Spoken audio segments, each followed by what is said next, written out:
Wake up in the morning. Wake up, Atlanta. It's time for coffee.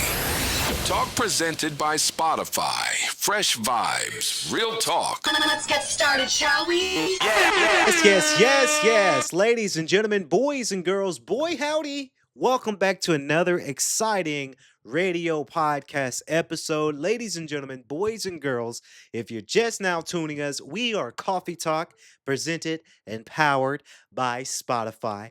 We're here at Studio Latte, ladies and gentlemen, and we are back with, yes, another exciting episode. Ladies and gentlemen, boys and girls, boys and germs, boy howdy. Welcome back to another exciting episode presented by Spotify. If you guys like yesterday's episode, we want to I want to give everybody a thank you.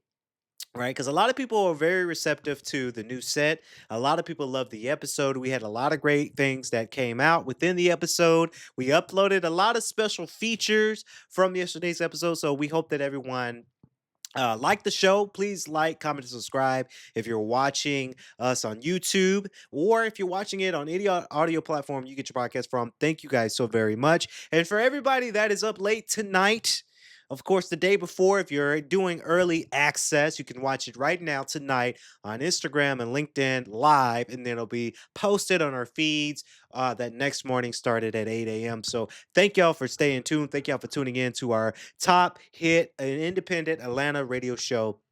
Coffee Talk, presented and powered by Spotify. And again, it's a wonderful hump day.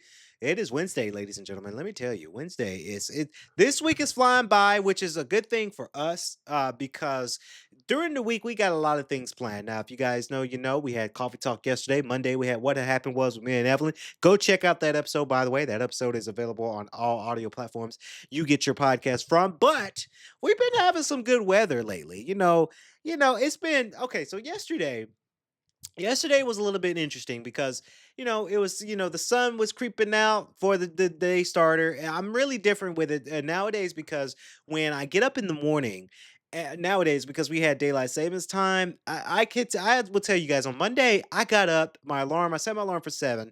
The reason why I get up at 7 almost every day is because I can get to the studio here to give you guys another podcast episode, another radio show. But throughout the week or throughout the day rather, K.L.P Entertainment Filmworks, we still in business, right? Got a lot of business things that I got to do throughout the day, so I have to start my day early. And I got up. My alarm wakes me up, and I'm looking around my bedroom.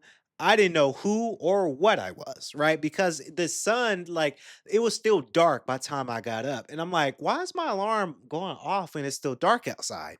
And then I checked my phone, it was 7 a.m. I was like, whoa, I forgot. It was daylight savings time. So we went forward, we spring forward an hour. We lost an hour of sleep. So that kind of messed me up a little bit when it came down to it, hoping audience. So I'm walking around, looking around, and getting my day started. I've been liking that. The day. Boy, I'll tell you.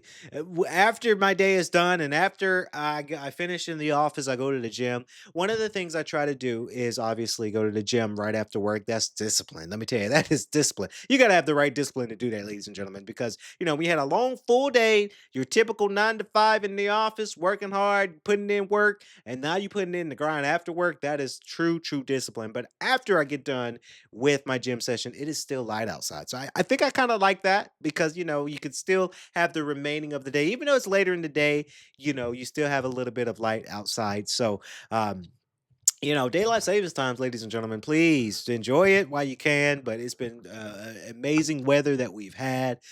Sun shining is available.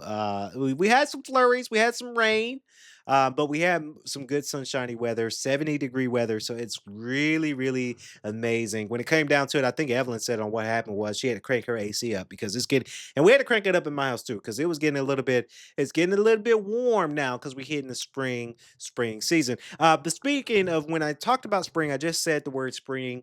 I hope everyone's having a great spring break, by the way. If you are away for spring break, enjoy it. I do say to a lot of people, please stay safe, stay sane. There are a lot of craziness that are around the world. You want to stay safe out there if you're traveling outside the state of Georgia. Some people are in the Carolinas, some people went to California, some people went to Florida. So please stay safe if you are venturing out on spring break. I know a lot of people ask me, hey, you still nope, I'm not doing it. We working, right? Because we saving up. I'm going to Cancun in May. That's when my vacation is going to happen. So we hope that everyone, stay safe, stay sane. It's just one of those things that I just genuinely have to express to a lot of people because it's one of those things that it does happen. And as I mentioned going into the office, I do have a story that I want to tell you guys. And thank y'all for sitting in your forums because a lot of people love how we're structuring the show. As the opener of the show, I try to not I do reviews and I do talk abouts, but I don't do newsy stuff. And honestly, Hope or Marcus or Emma or Rachel and Sarah, we don't really do newsy news. Like we'll have a news, but we'll have a casual conversation about it. Um, that's the kind of the direction we want to go with the show is to kind of have more of a conversational piece about what we're talking about. We're not a news channel, we're not a news station, right? A lot of people, back then we had a news station, but a lot of people didn't like the format we did, so we try to have conversations, because I think conversations they just work better in a podcast forum when it comes down to it, instead of it being so formal all the time. But the story happened, and this happened yesterday. And I just want to say this is kind of a PSA story to a lot of people. I say to a lot of people out there, if you are ordering things from Amazon, Target, Walmart, Kroger, be very careful and track your packages. I tell you guys the story that happened to me yesterday, and it was a very interesting story. And I say this to a lot. So earlier in the day yesterday, I'm rushing out of the house, and there was a package. And being that I had to get somewhere, I had an appointment I had to get to, there was a package that was on the doorstep.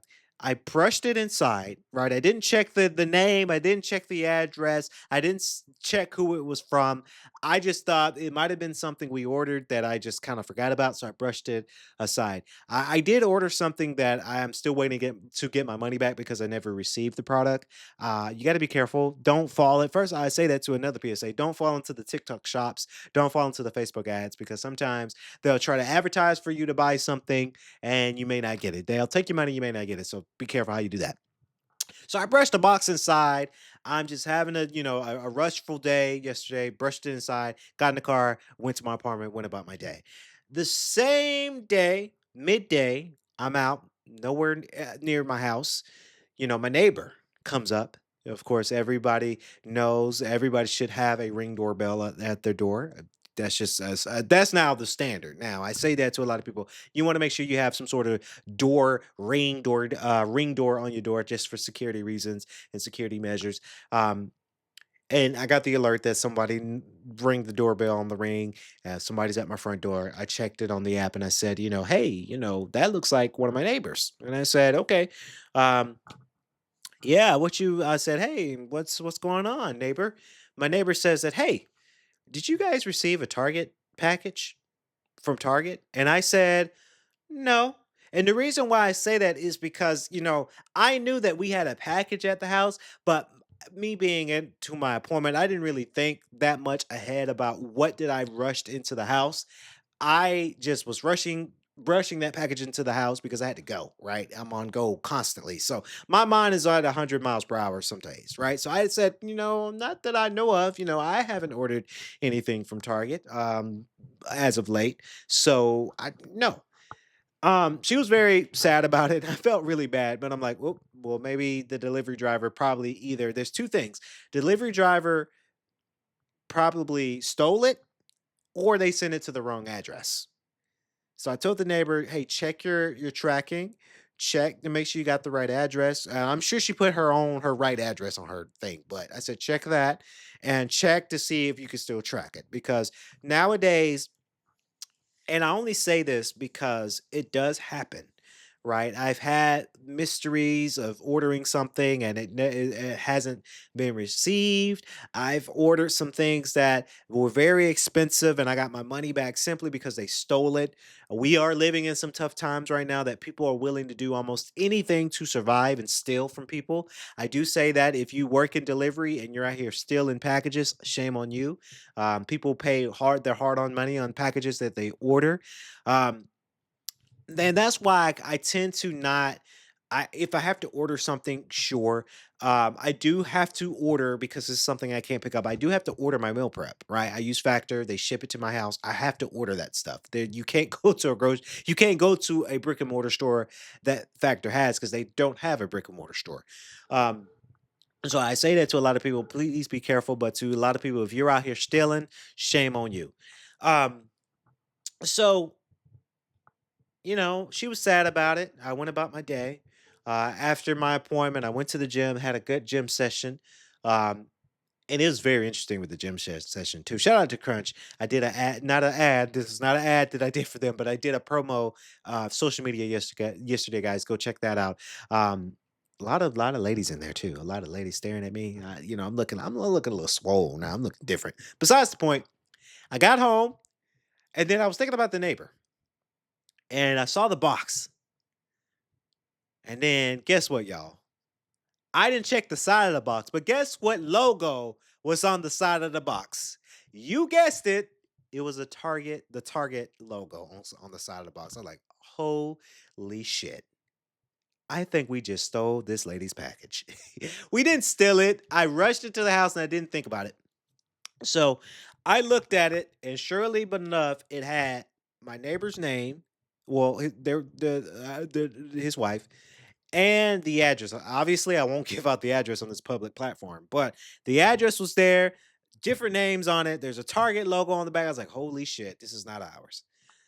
I picked it up and I did the right thing. Obviously, I didn't keep it. I went over to my next door, rang their doorbell. Husband comes out and I said, hey, uh, yeah, your wife came to our door and was looking for a Target package. We didn't check it. We just kind of brushed it inside. We didn't really think twice or look twice. Our mistake. Please forgive us. This is actually y'all's. The husband was very nice. I can't say for the wife because she didn't come to the door. Her husband came to the door. Her husband was very nice about it. I said, "Hey, it was a simple mistake. Our bad. This is my apologies. We were rushing out this morning. We didn't check, right? Um, Obviously did the right thing, gave the package to them because it's rightfully theirs, it's their property, it's what they paid for. Um, it's a little bit our fault because I didn't check, but it's also the fault of the delivery, whoever make that delivery because they didn't check the address. Obviously, we have the number of our address on the column of our house. So whoever delivered that package just kind of was a little bit careless. I tremendously hope that it wasn't something that they really, really needed throughout the day. I hope that's not the case, but I do say to a lot of delivery people, please be very careful of how or where you deliver it. And I get it, it's a tough job. If you guys know, you know, before I started podcasting, before I ran a couple of businesses and became very successful. And I only say that because being a delivery person doesn't make you unsuccessful, it makes you a very successful person. Let me tell you, I've done work for logistics in Amazon, right? I was a delivery person when I first started out. This was way before I got important into podcasting. It was COVID year. Business was kind of a little rocky for me. I had to do what I had to do. Um, Tough job. Very, very tough job. You're on your feet a lot. You're moving a lot. You're hot. You're tired. You're fatigued. Working for a logistics company is not the greatest, especially these third party logistic companies that they pay 12 grand to Amazon to market them. It's not really a good look. I think a lot of these logistic companies for Amazon, for an example, they're all people who just don't care about human beings and they're military people. So they just don't. I applaud them for being in the military and serving our country, but like they just don't give a shit. Right. When it comes down to them running a legit business, they just don't give a shit. To be honest, I had a bad experience working for a logistics company, me being a driver, and now I was their operations manager, and it was like a lot of work I had to do with the pay that we had. So again, excuse me. Again, one of those things I wouldn't recommend. And as you get older, your knees start to buckle. I was tired, and I did that few like years ago, right? So I was tired, me being in the early 20s. So you best believe I'm not doing Amazon ever again at the age of 29, going on 30. Hell no.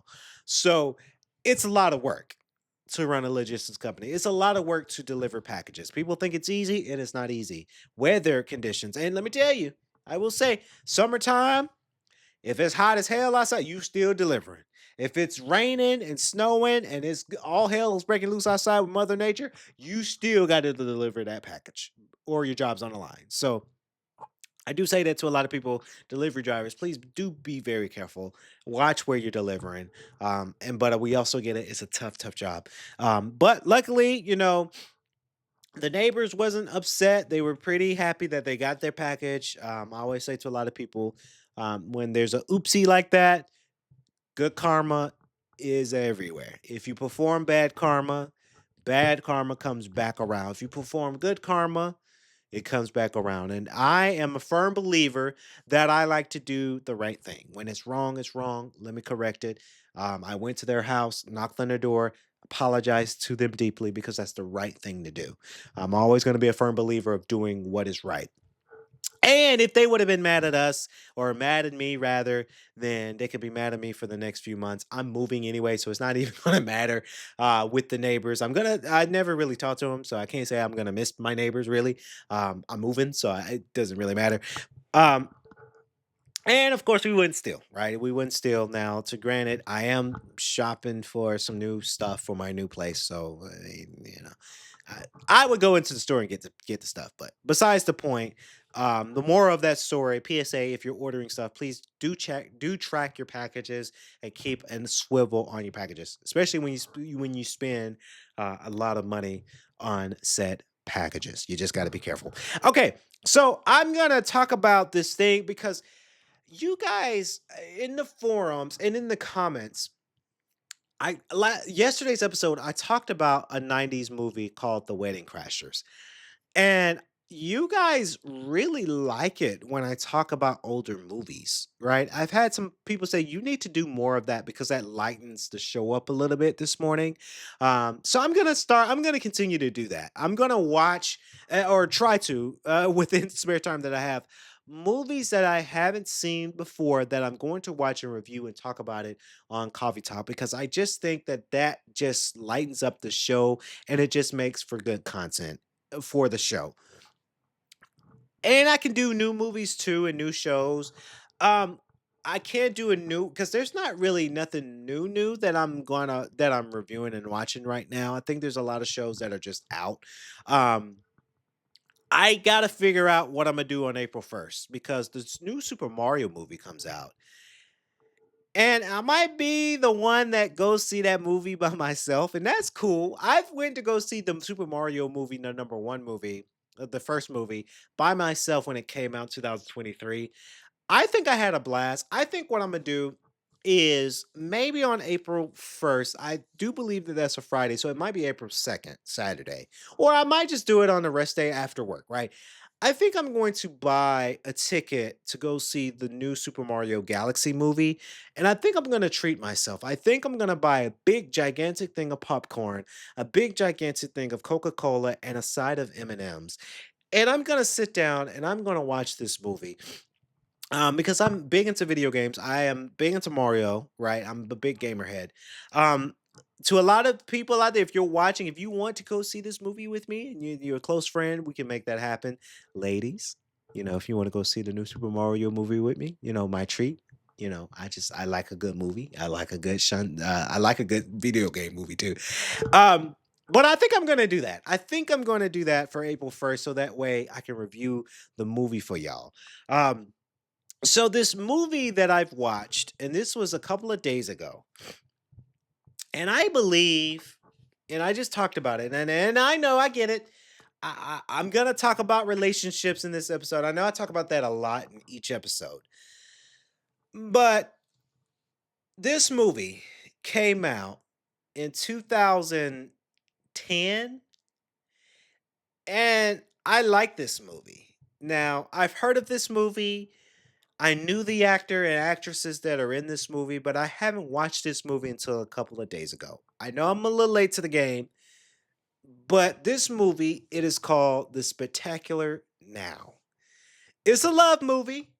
You got Miles Teller, which is interesting because Miles Teller, like, where has he been lately? Right? He haven't been in movies that much lately, and I guess it's just not his season.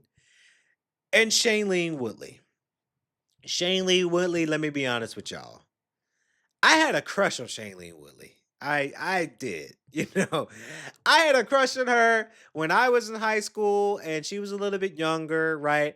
I think when I first saw her, I first saw Shailene Woodley in something. It had to been the ABC show uh Life of American Teenager. I might have butchered the name of that show. Shailene Woodley kind of got her start in that movie. I think she was in something younger than that too when she was younger, but that's when I first saw Shailene Woodley act, right? But it was that cheesy little show that she was on. Obviously, Shailene Woodley had a moment where she's in damn near everything, right? Shailene Woodley is a good actress, first and foremost, right? I haven't seen any of the Divergent, Allegiant, Insurgent movies. I was actually, and I'll be honest with you guys, this is a true story. I think it was in an Insurgent. I think that's the second movie that she was in, that little trilogy that she did. And they were filming in Atlanta and we were on set. We didn't see Shailene Woodley, but we saw her stunt double. And I remember it like it was yesterday because we were on set of a movie set and the director is on the walkie-talkie screaming at everybody like, "Hey, we need to get the extras in this scene right now. We're filming it. We're filming the scene right now." And we were going up the elevator and a whole bunch of extras climbed on there. And these were all women. All of these women came on this elevator climbing into this elevator along with me, and I'm like, "Wow, these are a lot of pretty girls." And then my buddy was like, "Hey, Luke, you all right?" And I said, "Yeah, I'm perfectly fine," because the extras, there was like damn near 20 of them on this elevator, and that didn't seem safe. But we had to pile in because these extras, they got to get on set, right? Or you gonna miss it. You won't get a paycheck, right? That was a fun experience being on a set. I've been on couple of few big sets, and it's fun to be on set. It's a lot of work. It's a lot of moving things. There's a lot of moving things going on, but it's really cool to be on set. Besides the point, um, Shailene Woodley is an amazing actress, right? Like I said, she's been in a lot of great things. She was on this big show. The Three Women is the latest show that she was in that I think they're still rolling. But before that, she was in Pretty Big Lies or something like that with Reese Witherspoon and Nicole Kidman. That show got canceled because the director died. So very sad to hear about that. But Spectacular Now. This is a 2010 movie, and let me tell you all what this movie's about. This movie is a high school lovey-dovey movie. Miles Taylor's character, he is not the jock, but he's the party guy. Doesn't take himself so seriously. He's the life of the party. He is the cool guy on the block. This is where they will say, some people say, Miles Taylor's character, this is the point in high school is where he's peaked, right? Because he was the cool guy. Everybody wanted to get with him. He was so cool. He had a girlfriend, but he was the life of the party. But he was dumb as rocks, right? He got C's and D's on his class and his classes. He's dumb as rocks. He'll be peaked. He's the cool guy in high school, but people think he's not gonna go nowhere.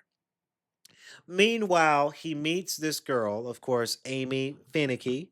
That's Shailene Woodley's character. She is. Let me tell you why I had a crush on her when I was younger. Not her character, because her character was a high schooler, and obviously I'm 29, I'm a grown man. But when I was in high school, I would have liked Amy Finicky when I was in high school. When I was in high school, I would go for a girl that was like a Amy Finicky because she was the nerd. She loved anime, she read manga, she loved books. She was cute, but she's not over the top hot girl in high school, quote unquote, right? That's what attracted me in high school. And I'll be honest with you. That not girl being in high school, no. But a girl who is 28, 29, 30, who likes anime and likes to read and likes to be not introverted, but likes to be the nerd a little bit and have a nerdy side, that attracts me more. I think I said this in previous podcast episodes that I don't go for the girl that is over the top, super hot. Everybody wants to get with her. I don't go for girls like that anymore because I know my worth first and foremost, and I know who I can get and who I can swing because I'm a nerd too, right?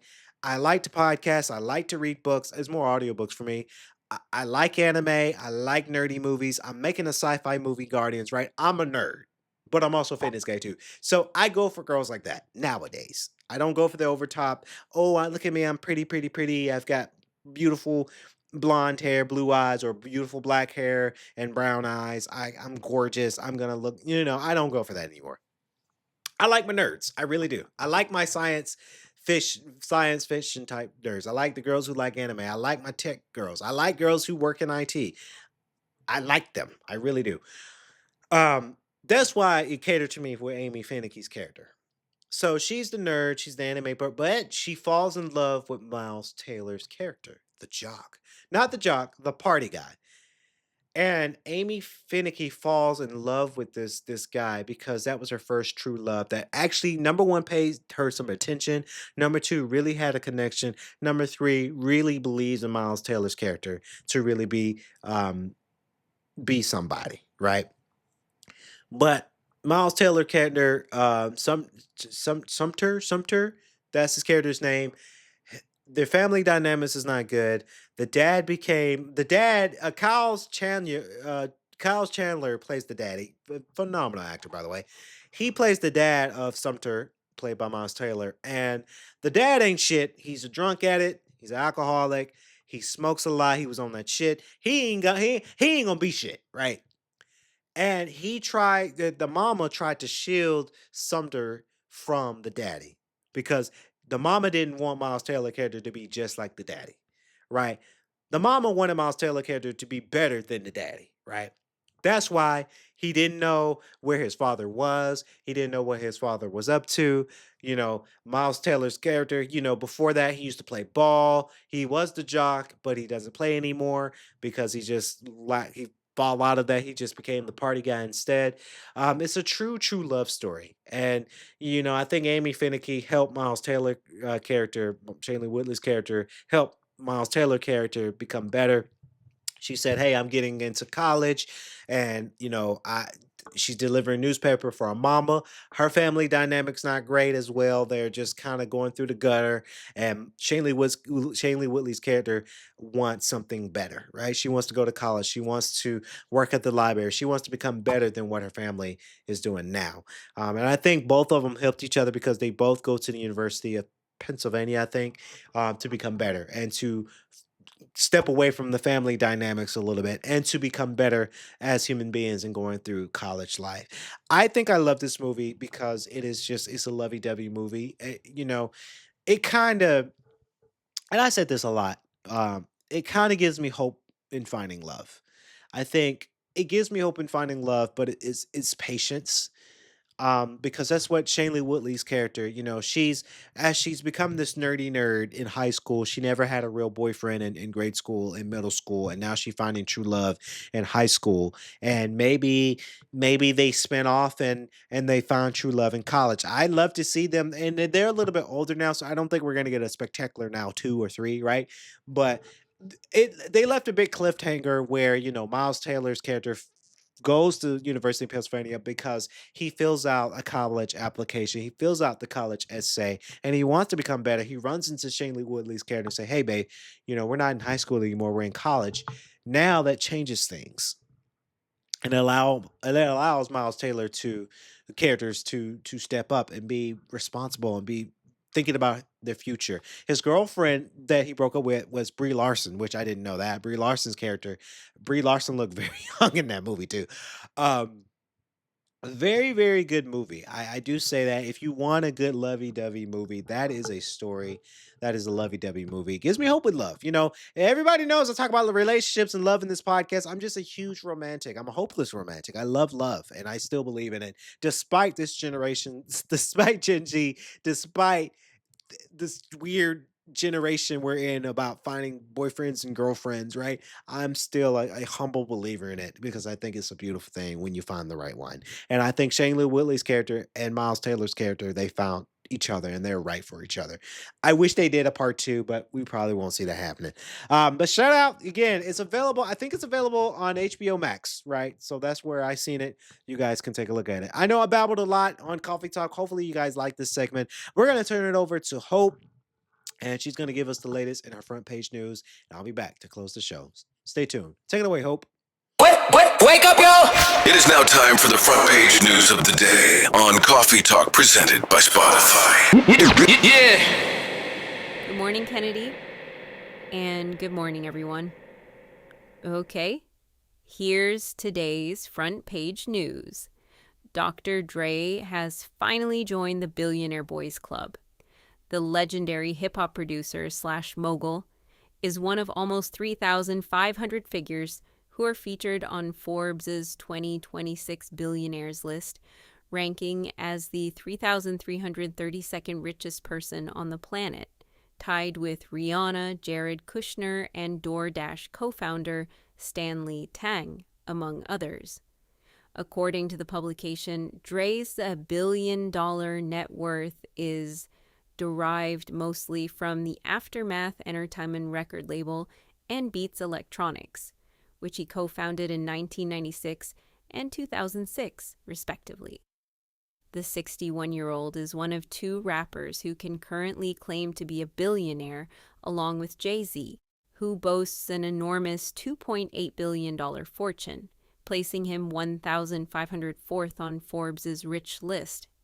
Kanye West and Diddy also became billionaires over the last decade, according to various reports, until controversies left a major dent in their respective net worths. Beyond hip-hop, Dre is only the 6th musician to reach the 10-figure milestone, joining the aforementioned Jay-Z and Rihanna, as well as Beyoncé, Taylor Swift, and Bruce Springsteen. Topping Forbes' 2026 billionaires list by a considerable margin is Elon Musk, whose ownership stakes in Tesla, SpaceX, and XAI has seen his wealth soar to a staggering $839 billion.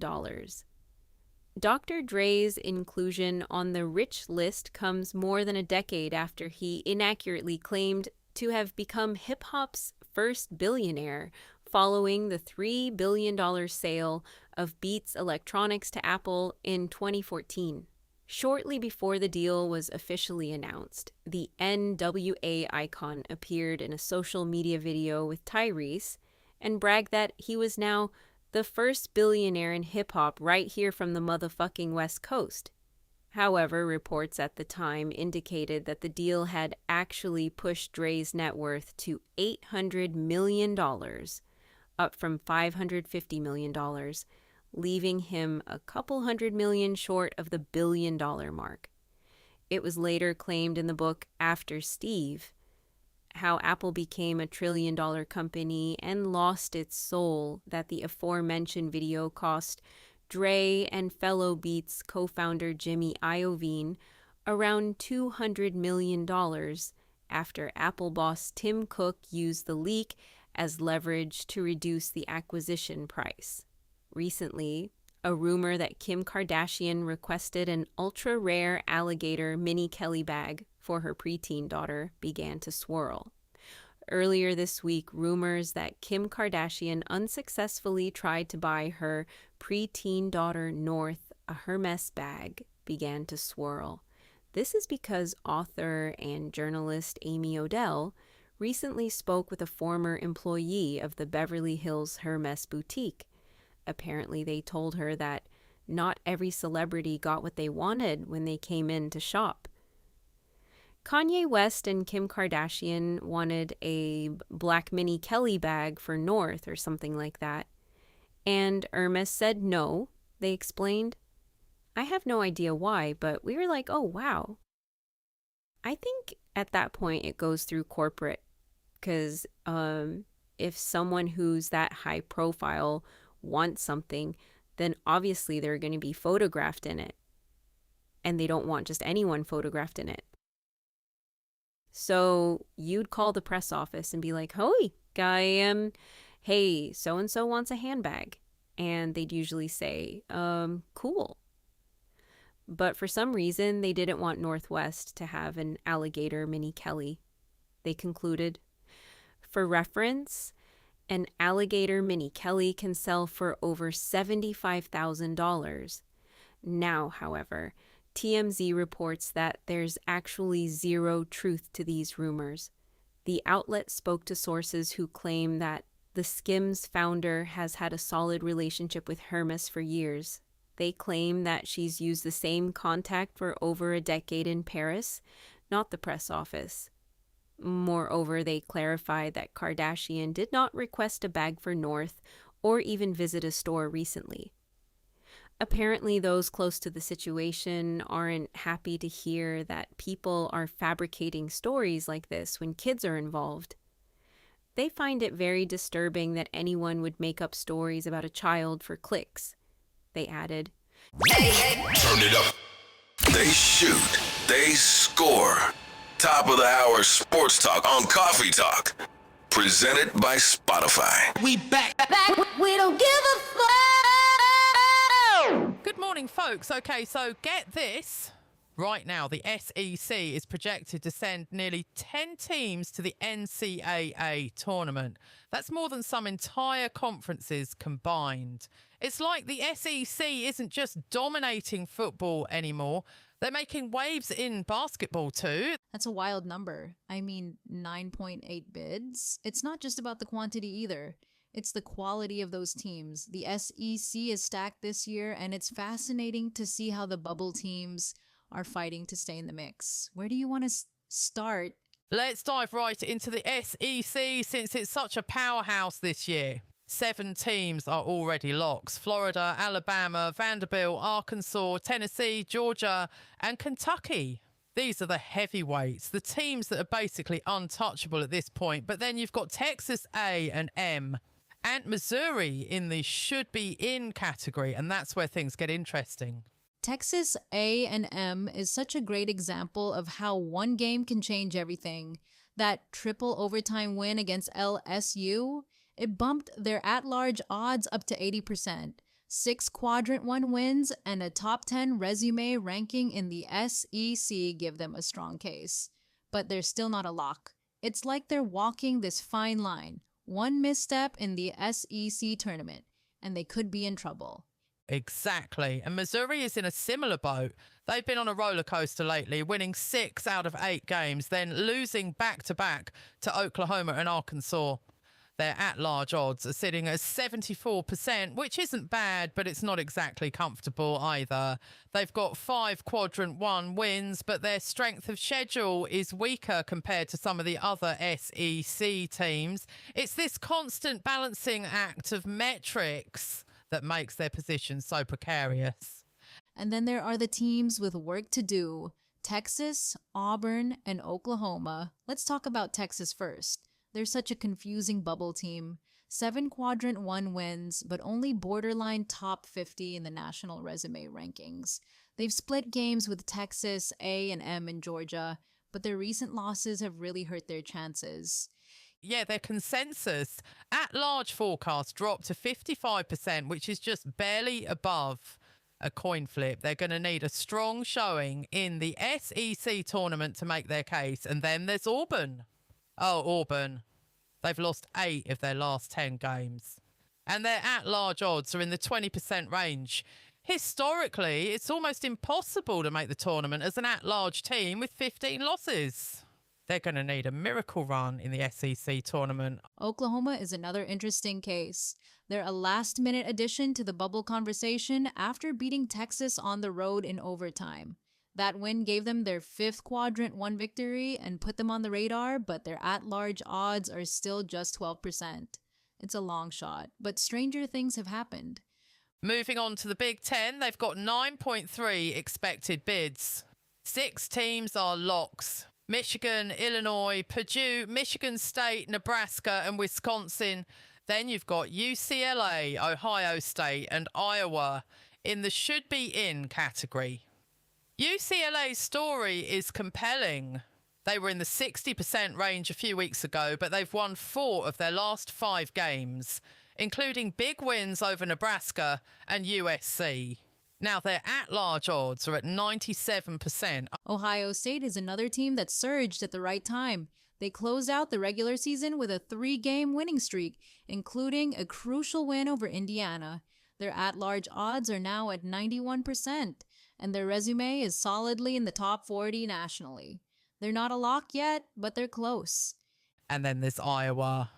They've been cold lately, losing 6 of their last 8 games. But because 4 of those losses were to Quadrant 1A opponents, their resume hasn't taken too much of a hit. They're still in the mid-30s nationally and have a 90% chance of making the tournament. It's interesting how the quality of your opponents can cushion the blow of a losing streak. The only Big Ten team in the work-to-do category is Indiana. Their at-large odds have plummeted to 40%, and their resume is outside the top 50 nationally. If the Big Ten gets 10 bids, they might sneak in, but if it's 9, they're probably out. It's a tough spot to be in. Over in the Big 12, they're expecting 7.9 bids with 6 locks: Arizona, Houston, Iowa State, Texas Tech, Kansas, and BYU. TCU and UCF are in the should-be-in category.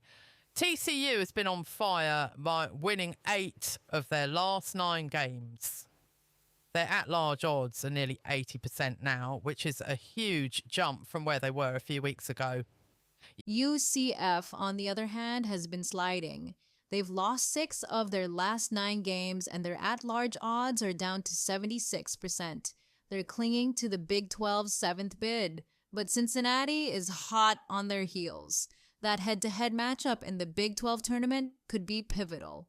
Speaking of Cincinnati, they're in the work-to-do category. They've won 7 of their last 9 games, including a big win over Utah in the first round of the Big 12 tournament. Their at-large odds are only 24%, but they've got some signature wins that could bolster their case. The ACC is another fascinating conference. They're expecting 7.7 bids, with 4 locks: Duke, Virginia, North Carolina, and Louisville. Clemson, Miami, and NC State are in the should-be-in category. Clemson has been steady, with a 94% chance of making the tournament. Miami and NC State have both had their struggles, but they're still in good shape overall. The work-to-do teams in the ACC are SMU and Virginia Tech. SMU's at-large odds have dropped to 59% after a rough stretch, but they stabilised with a win over Syracuse in the ACC tournament. Virginia Tech, on the other hand, is sitting at just 17%. They're going to need a deep run in the tournament to have any chance. And then there's the Big East, which is only expecting 3.1 bids. UConn, St. John's, and Villanova are locks, but there are no teams in the should-be-in or work-to-do categories. It's a stark contrast to some of the other conferences. Finally, we've got the mid-majors. Gonzaga, St. Mary's, and Utah State are locks. Miami, Ohio, St. Louis, and Santa Clara are in the should-be-in category. Miami, Ohio is particularly interesting. They're the only unbeaten team in Division 1, but their strength of schedule is weak. Still, it's hard to imagine they'd be left out if they lose in the MAC tournament. And then there are the work-to-do teams: VCU, San Diego State, South Florida, Boise State, and New Mexico. These teams are all on the bubble, and their fate will likely come down to how they perform in their conference tournaments. It's such a delicate balance. One win or loss can change everything. That's what makes this time of year so thrilling. You never know what's going to happen. Absolutely. It's a reminder that every game matters, every possession counts. And for the fans, it's a roller coaster of emotions. I can't wait to see how it all unfolds. Same here. Here's to the madness of March. Wake up! Get up! We starting the day! Let's get into it. Our top story of the day on Coffee Talk, presented by Spotify. Turn it up! Let's go! Good morning, and welcome to Digital Debrief. Today, we're peeling back the curtain on one of gaming's most enduring and often intense phenomenon, the console wars. For decades, players have pledged allegiance to their chosen platform, defending it with a fervor that often resembles loyalty to a sports team. But what if I told you this fierce competition wasn't just organic fan rivalry? What if it was, in part, a carefully orchestrated marketing strategy? That's the extraordinary admission from former Xbox executive Peter Moore, who recently suggested he bears some responsibility for how heated these debates can become. Moore, a veteran of both Sega and Microsoft's Xbox division, openly reflected on his role in cultivating this aggressive competitive landscape. His candid remarks invite us to reconsider the very nature of brand loyalty in the high-stakes world of video games, and how companies strategically leveraged human psychology to engage their consumer base. This revelation offers a fascinating glimpse into the corporate minds that shaped our digital battlegrounds. Peter Moore's journey to the forefront of the console wars began not in gaming, but in the highly competitive world of athletic footwear. He explained that his experiences at Reebok, competing against giants like Nike and Adidas, taught him invaluable lessons about creating a sense of competition among consumers. This insight proved foundational when he transitioned to the gaming industry. Moore understood that by framing the market as a direct conflict between rival platforms, consumers would naturally feel like soldiers in a battle. This isn't just about selling a product, it's about fostering an identity, making buyers feel like they are part of a larger movement, a dedicated army fighting for their preferred console supremacy. It's a psychological masterstroke that transforms a purchasing decision into a declaration of allegiance, driving emotional investment far beyond mere product features. This strategic emulation of a real-world rivalry elevated console preference to a passionate, almost tribal affair, impacting how we perceived and discussed gaming for years. When Peter Moore joined Microsoft during the original Xbox launch and through the Xbox 360 era, the company had a distinct image, one that even its leadership recognized as somewhat nerdy. Former CEO Bill Gates and his then number 2, Steve Ballmer, specifically sought out Moore for his unique fire and passion. Ballmer famously told Moore, "We don't have people like you," after seeing his energetic, punch-throwing stage presence at Sega. Microsoft wanted someone to inject raw, competitive energy into their new gaming venture. Moore embraced this challenge, reveling in the role of a challenger brand that would give Sony all kinds of irreverent abuse. This aggressive, often mocking approach wasn't accidental. It was a deliberate strategy to differentiate Xbox, to make it appear edgy and exciting, directly contrasting with what they might have perceived as Sony's more established, perhaps complacent position. This marked a pivotal moment, shaping Xbox's brand identity for years. Peter Moore's assertion that competition drives innovation truly rings true, pushing both Microsoft and Sony for better games and better experiences. A critical component of fostering this competitive environment was, and still is, aggressive marketing. Companies don't just innovate, they trumpet their superiority. Consider how a compelling radio ad for the console war mentality would function. It demands an attention-grabbing hook. Think futuristic war horns and intense gaming sounds, immediately immersing listeners in battle. It introduces the console, perhaps Ultra X, and its primary benefit, ultimate gaming dominance. Key features like lightning-fast load times and immersive 8K graphics would be highlighted, addressing frustrations like lag directly. Urgency comes from limited-time offers, such as a bonus collector's edition game. Finally, a clear, memorable call to action, repeated for emphasis, drives listeners to a specific site, compelling them to join the digital fight. This approach transforms listeners into active participants in the ongoing console rivalry.